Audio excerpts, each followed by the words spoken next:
May the force be with you is a phrase used to wish a person well to overcome a challenge.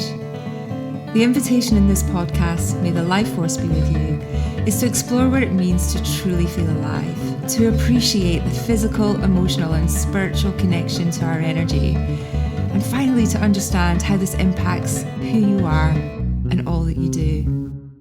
May this conversation inspire you to thrive. Hello and welcome to May the Life Force Be With You. I'm Fiona. I'm Kahreela. How are you today? I am restored and very happy. How are you? I can sense that. I feel like we both are, actually. Interesting. Tell us, you have been spending time with at least one of our guests, if not quite a few of our future guests, I feel. Many of our future guests. Mm-hmm. Many of our future guests. But first, how are you?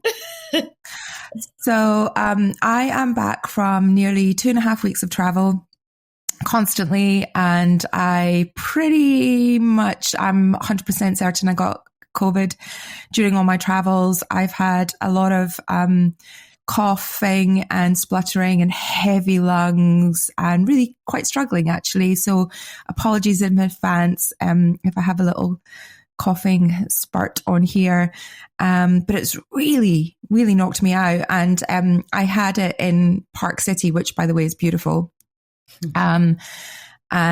where I had congested lungs, tiredness, fatigue, body aches, all on top of jet lag and altitude, which I do not recommend as a combination when you have to also be present and fun times for 22 people and run workshops. It's not the best. How did you do it? Did you have to rely on your adrenaline? Because sometimes we have these things. I think this is a really good point. We talk about May the life force be with you about putting your life force first. And then sometimes you just have to, you're sick and you're in altitude and you've also got to show up because of the commitment and the contract and everything that you've made. How did you do it? So what's interesting is none of the things usually at my disposal were readily available. So I couldn't work out, physically could not do it. I tried to go for a run because I was in Park City, Utah, and some of the most beautiful trails and countryside. And I'm like, I'm going to go for a run. I think I managed 10 steps and my body was like, are you insane? You can't breathe. So that was that. Couldn't do that. I just about managed to walk to the drugstore, to Walgreens, and bought all the good American shit. Spent $80 on all the drugs. But I tried to prioritize sleep where I could. So rest and sleep and not kind of force trying to get up and go to the gym. I was fortunate there was a steam room at the hotel. So I tried to do the sweat lodge style, which helped with a little bit with the breathing. And just tried to rest where possible, which, wasn't always easy, but I can't believe I used to do this. This was my life 24/7, 52 weeks a year, and whilst drinking. So massive benefit of not drinking, trying to keep up with a bit of meditation, and just rest, listening to May the Life Force Be With You, when I could, as well as a reminder of some of the lessons that we had. It's always a positive, and just trying to sleep. And saying no to things, additional things on top of what I already knew I couldn't physically and mentally manage. So I've purposefully taken some time out. I've said no to some things this week. I should be in London. I physically can't do it. And it's just a reminder sometimes that you can't always be 100%. Yeah. And when the body is, I think there's many reasons why we get sick, hey? But yeah, I do think when the body is sick, there is this the body is pretty quiet most of the time. When the body is sick, it's like when you were running, the body's like, hell no.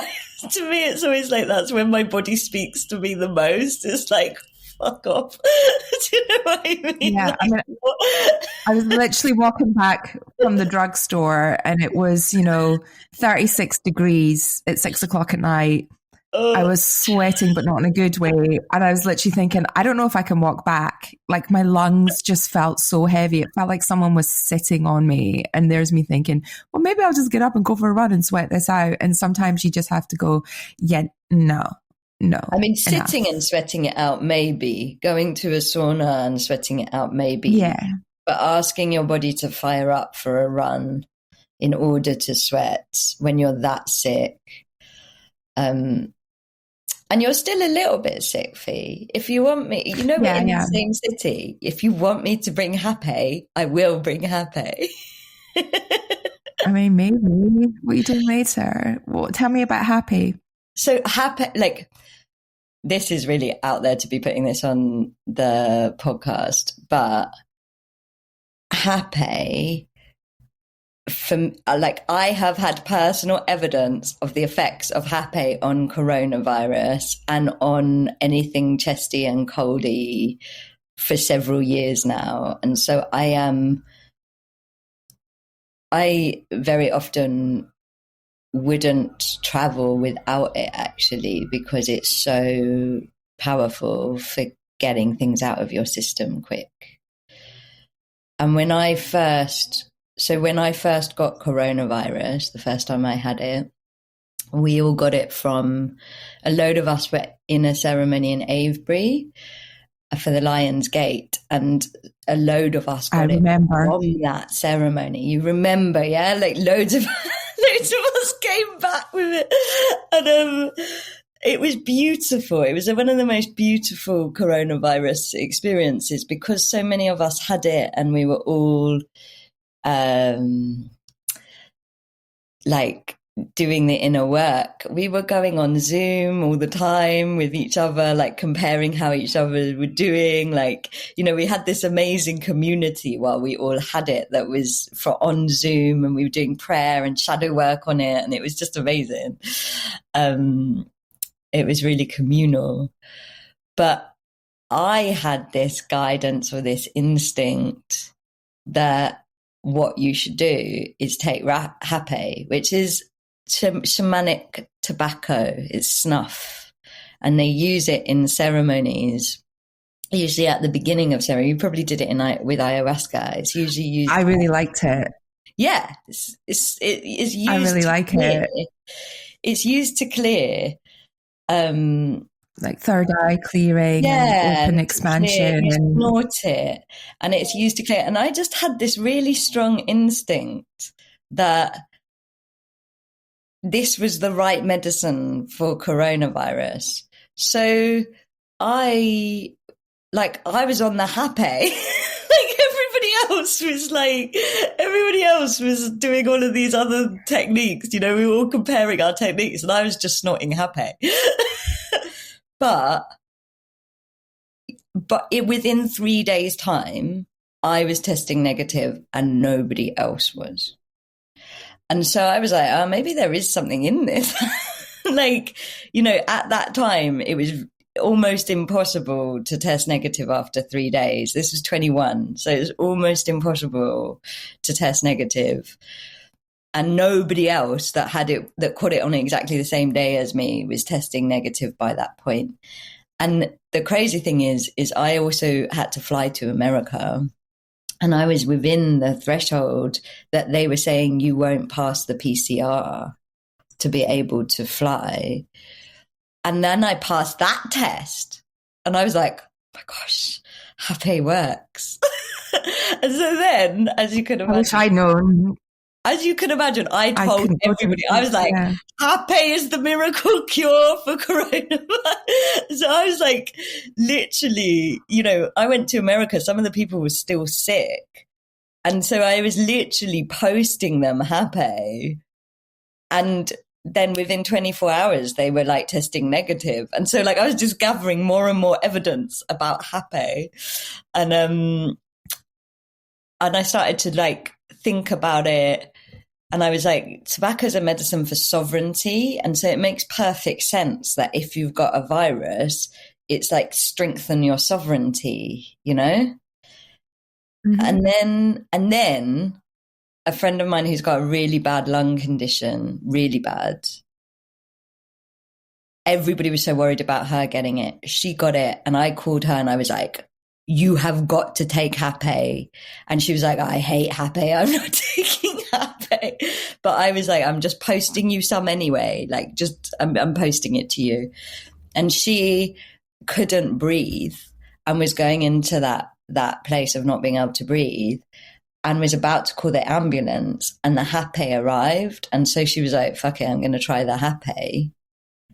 And she said as soon as she took it, she could breathe. And after that, she could breathe, and she didn't call the ambulance. And so that for me was I was like, this is now the medicine for this.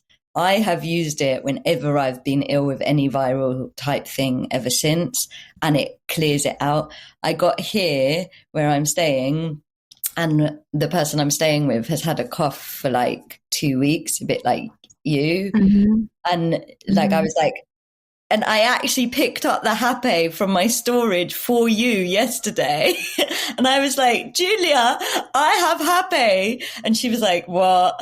And literally she's taken it like twice. And she's like, oh my God, it works so well. She was like, I can't believe how much it's cleared me out and I'm feeling better. So it like, okay. And because I got so obsessed with telling people about hape, then my friend actually sent me a scientific study that they are doing for real into tobacco and coronavirus, because they're noticing that smokers are less affected by it. Isn't that a funny thing when it's lung related? There's something like beautifully ironic. Yeah, I mean, I did like, it's not for everybody, and I don't know what we're pushing here, but I kind of liked the sensation and the feeling and how it made me feel when I did my ayahuasca. It was a real kind of head opener and clarity giving for me. So yeah, I liked it. It sort of reminded me of taking poppers in the 90s. Sorry, Mum. It's kind of that same kind of like head, rush, but then clarity.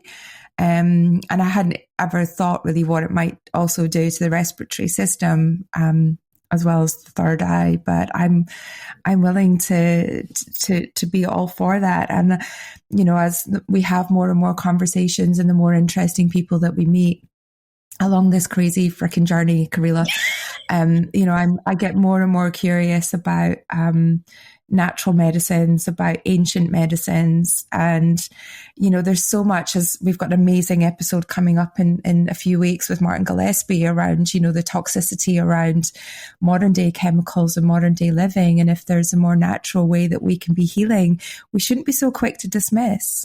We shouldn't be so quick to judge. And if you personally feel better, you feel results, people around you feel better and see results, that's a pretty good test and evidence, I would feel. And, I'm leaning into alternative more and more. It's not even alternative. Well, it's alternative, but not in the sense of crazy. There's another way to say there is another way. And I think, medicine, my guides say medicine is medicine. So my guides are not anti-Western medicine. Sometimes I get guided to take antibiotics, and that is the medicine. To me, it's I would say I spent $70, $80 in Walgreens the day I arrived in Park City because I needed to sleep, I needed to decongest, I needed to breathe, and I needed my headache to go away. And I was in the middle of a city, so that helped me in that moment. I'm exactly the same, but I don't want that to be my only route. I want to be curious about other things. And I kind of feel like it is not we're so lucky to have such an abundance of medicines in these times. Yes. My guides are quite defining of what medicine is from an old view. And they say, like, if it doesn't make you purge, it's not medicine. So they're like, if it isn't getting it out, then it might be numbing the pain and supporting you. But like their version of what medicine is Suppressing it. Help it come out.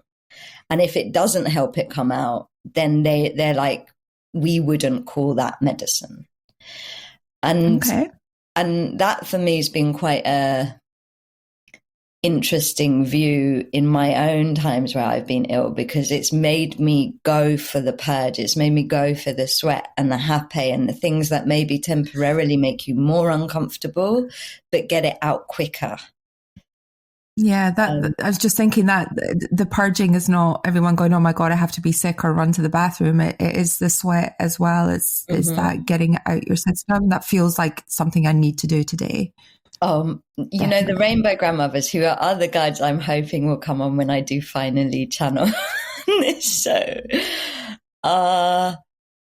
they are obsessed with sweat. They are like, sweat is the first medicine. Mm-hmm. They're like, before you try any other medicine, go and sweat. And it actually happened to me this weekend. Like I had channeling burnout, which we can talk about in a minute. And like when you get channeling burnout, then your immune system starts to go. And I like had a sty forming on my eye and everything like that. And I was just like, okay, I'm going to go and sweat. 2 sweats and I was back to, it was gone. You know, another time I was ill, they were like, you know, my friend was so ill. She was like, I was there as she was getting this illness and she was just deteriorating within minutes. And I was like, I know I'm going to get this because I've just been in her presence at the time that she's most infectious. And she was so, you know, she was like thinking about calling the ambulance ill. And I was obviously a few hours behind her. And I was like, guides, what do I do? And they gave me this technique where they were like, go into a sauna, do this particular life force thing. And they were like, it's going to be what you're going to make it really bad by doing this. But you're going to make it really fast. So you're going to make yourself worse, but you're going to accelerate the whole illness. And they were absolutely right. Like my friend took a week to recover because I went and sweated and then took hape and did all of the like help the purge things. I was better by 48 hours. Yeah. Yeah, well, I'm up for it. This has been 2 weeks now. I've been. Do you want me to put some? Not 100% fee. I'll meet you after my sauna. I have a thing of putting it happy like Uber to people, like in the days when you used to send drugs in taxis to people. I now send happy Ubers to people. Don't know what you mean, Kahreela. Do not know what you mean. Anyway, on that note, let's take a different direction. Enough about me. Tell me about your weekend at the Elements Retreat with the most wonderful Sam, who has been on one of our previous episodes. It was, you know, like I said, I had channeling burnout, which I've had before. I know it. I can tell when I have it because when you're channeling, you start overheating. And then afterwards, you're fucked, essentially. Like your body, everything is broken.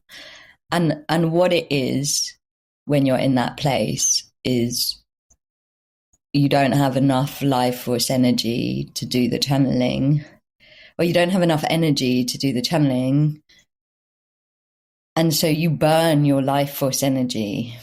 You go into your emergency supply, and and you probably did that when you were sick as well. It's like when you're doing something that essentially isn't right for your body. And so you're having to use your emergency backup battery, which is it feels like dragging. That's the sensation I get. I'm like dragging myself along. I'm like almost hauling myself into a place where I can show up. Mm. And it's like and then you have to show up and you have to use. So what is used, and I think it's used in many times when we have to perform or channel or show up when we're dragging, when we don't want to, when our body's like, I just want to curl up and be, you use the technique in a way that is used in emergency situations. If you're in the desert and you need to find water, our system has the possibility to fire up with adrenaline and cortisol, everything we've talked about on this show. And you literally burn through your life force energy to fire up.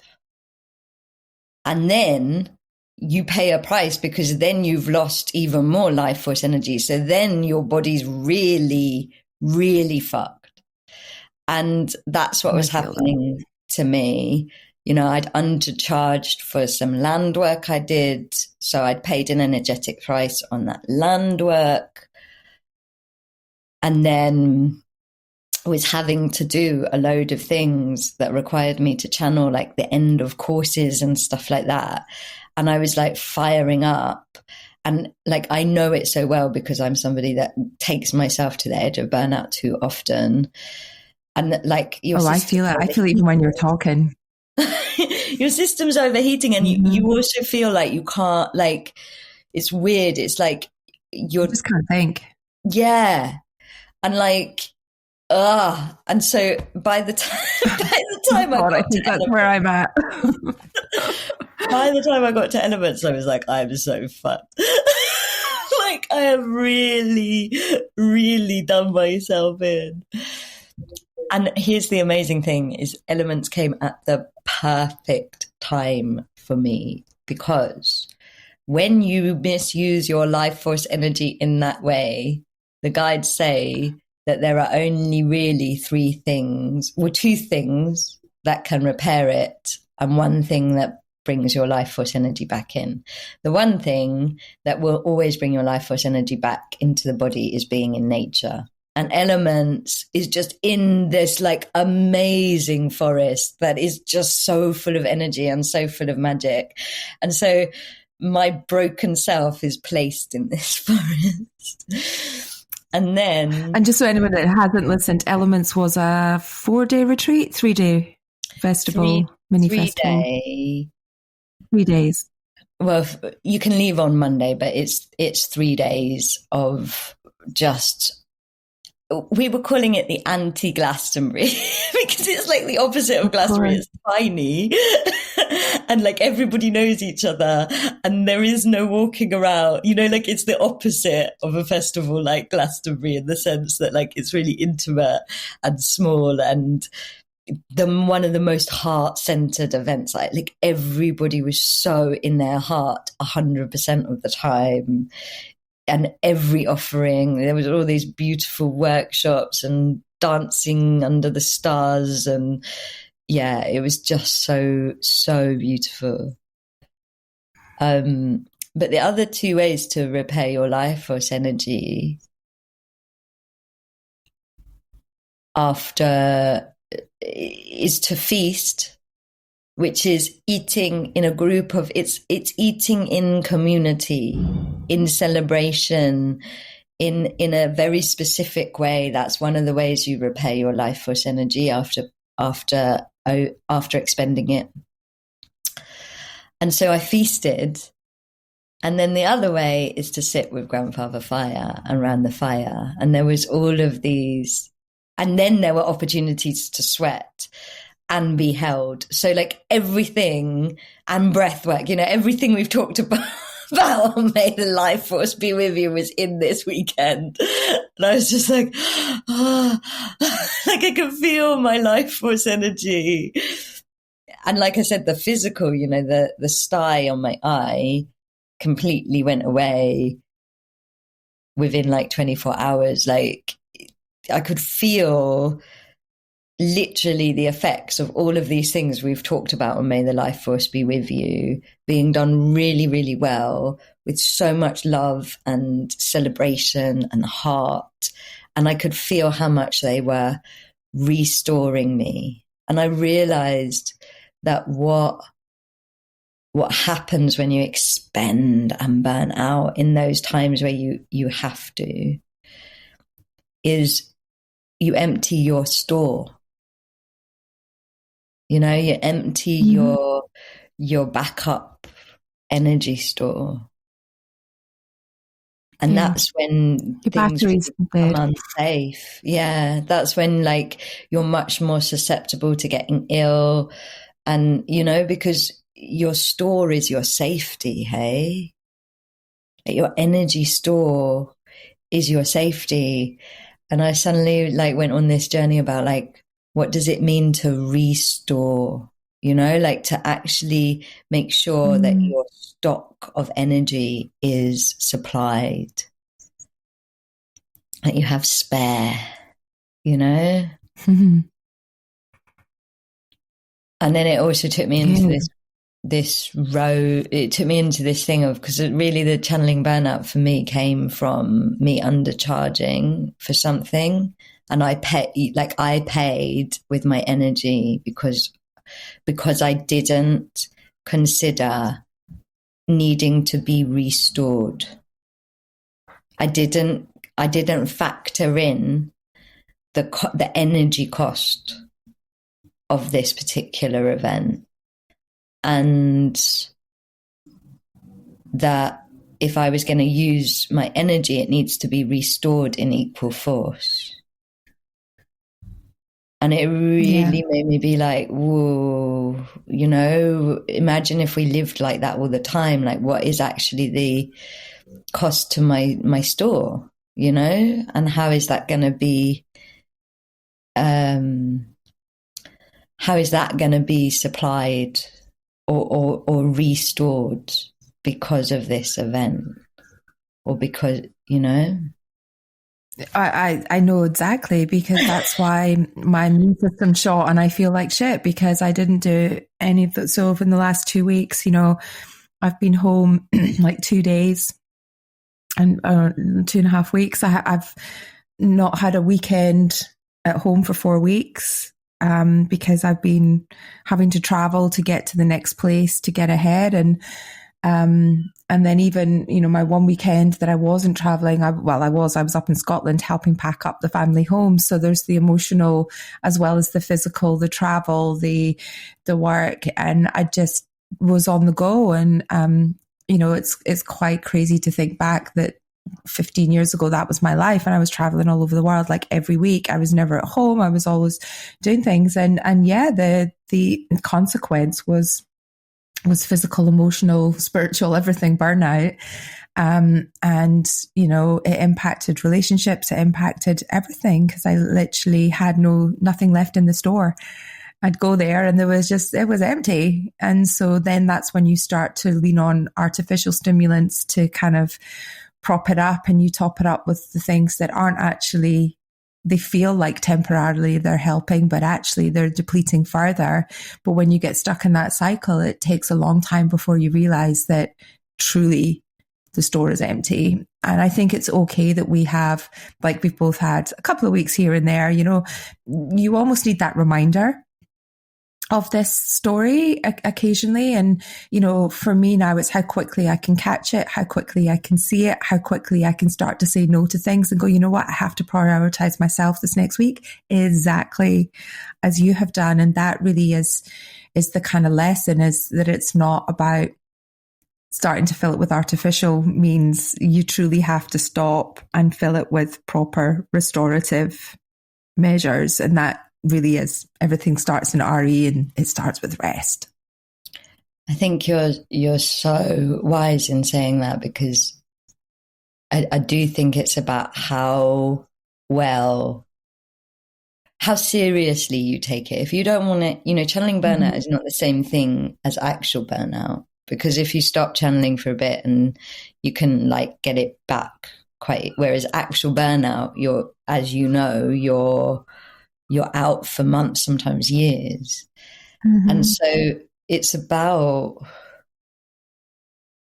to me, I think it's about taking it seriously enough to go, actually, my body's speaking now, and my body is saying it needs help and support, and I've gone too far in terms of what I'm expending, and I need to start receiving to repair the store. All the REs: reassess, receive, rest, recalibrate. If anything, just remember RE when you're feeling like, I'm bloody tired, what can I do? And it can be small things that, the little often and over time is my favorite mantra, because you don't have to like completely check out of the world. Actually, that doesn't help restore. But it is just, what can I do today? What can I say no to? What can I just appreciate where I'm pushing the boundaries more than feels comfortable? And when you have that first realization, then that is the first step to kind of making that change. But, there's a difference between feeling tired and feeling burnt out. Yeah. And, it's hard when we continue to push ourselves like that, and our bodies, usually it's when the body goes, that's like the last straw. It means you're not been listening to your mind. Our intuition tells us, this might be pushing. Our heart and minds are going, our hearts and guts are saying, you might be pushing it a little bit. And we're like, no, we're fine. And then the body's like, for fuck's sake, I'm going to stop you doing this now. I'm going to take away your ability to do these things, and I'm going to force you to rest. So if we can catch those little moments of realization before it becomes physical, then that's the beauty, that's the skill, that's the life force technique that's powerful.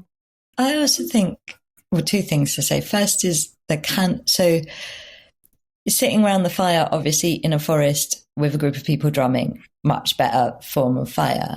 But even looking at a candle will repair your life energy. So, there is always a way that you can get to these medicines. Having a friend round and having a lovely meal where you're laughing and really enjoying the food repairs your life force energy. Going into nature, even if it's your own garden or a park, repairs your life force energy.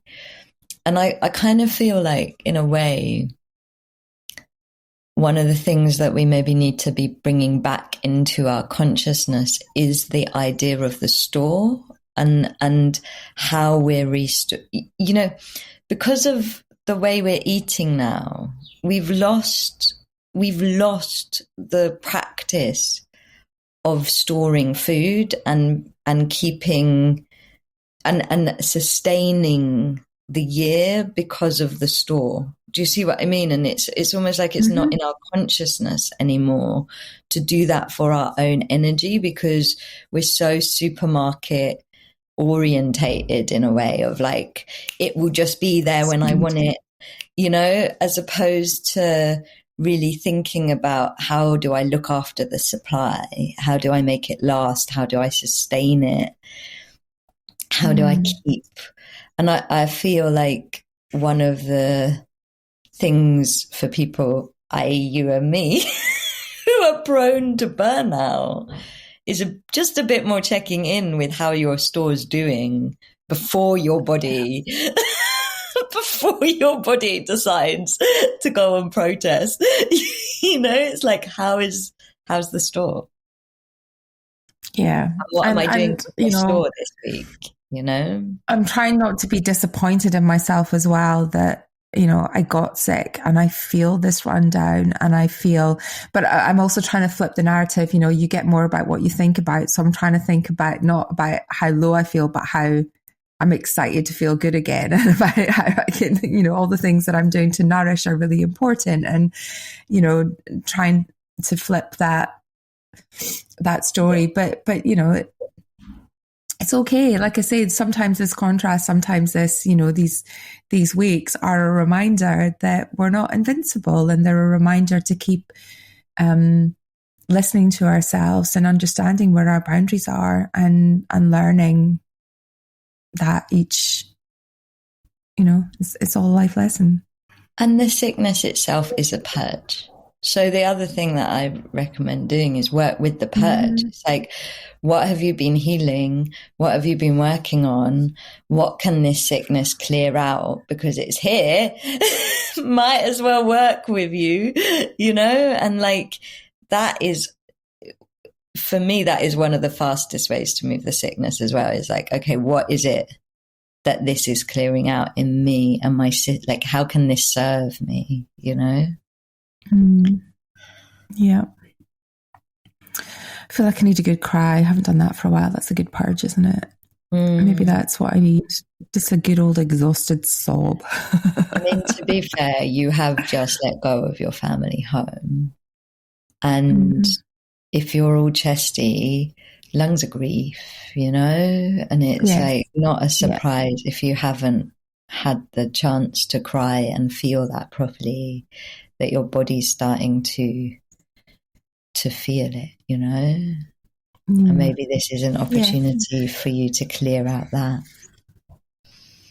Everything makes sense at the end of the day. Everything is telling us something, isn't it? Our bodies are very clever.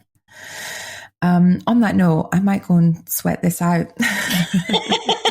Should I put some hape in an Uber to you? Hape in an Uber. We are literally crazy. May the life force be with you, happy. There's a whole different economic possibility there. Anyway. It is legal, people, by the way. It is legal. The things that we don't know that we're going to talk about, that we talk about, are always a joy.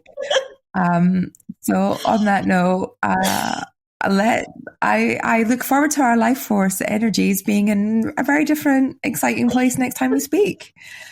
Until the next time, Kahreela. May the life force. We hope this conversation has topped up your life force energy. If it has, then please help us spread the life force. Like, share, subscribe, all of that. And may the life force be with all of us.